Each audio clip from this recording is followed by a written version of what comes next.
בלימוד יחד אנחנו מגלים את הלימוד, שפת הלימוד, מקורות הלימוד לכולם, וכך נזכה לדעת, להבין, להרגיש את העומק החוכמה. במיוחד זה, הייתי אומר שזה לחוכמת הקבלה חשוב. כי חוכמה שהיא לא, אי אפשר לכתוב אותה בספר בצורה שמה שאתה קורא אתה מבין. אלא כאן זה צריך להיות עוד קשר מיוחד בין הלומדים למורה ומהמורה לספרים, ולכן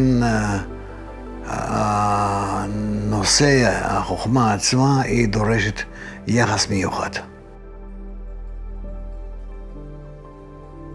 אנחנו רואים שעד ימי ביניים, כולל ניוטון, לייבניץ, שלא התעסקו בחוכמת הקבלה בעצמה, כן? אבל בכל זאת, כל החכמים האלו, הם למדו את העברית ורצו להיכנס לתוך השפה.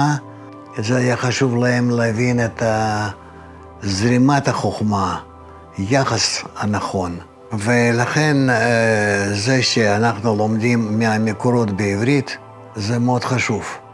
כי בזה אנחנו שומרים על נקיות השפה, אותנטיות של הידע.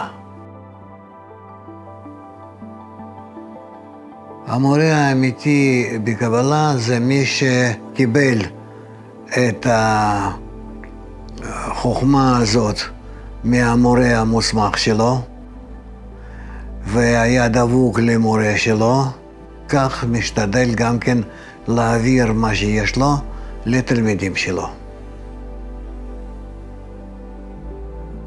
כמו שאנחנו לומדים בכל מיני המקורות, או חברותא או מיתותא, שאם אני לומד לבד, לא בחבורת התלמידים שאנחנו משתוקקים להגיע למטרה אחת, אני לא אוכל להשיג מטרת הלימוד בצורה נכונה.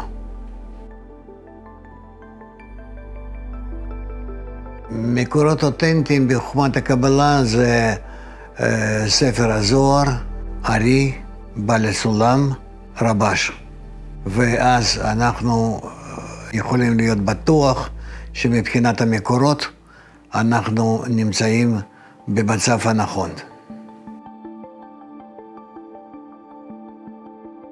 אני מאוד שמח שאתם הגעתם לכניסה לחוכמת הקבלה, שהיא תסביר לכם כל סודות העולם, כל החוקים, ואתם תזכו על ידה לנגוע ממש במרכז, בעומקי הטבע.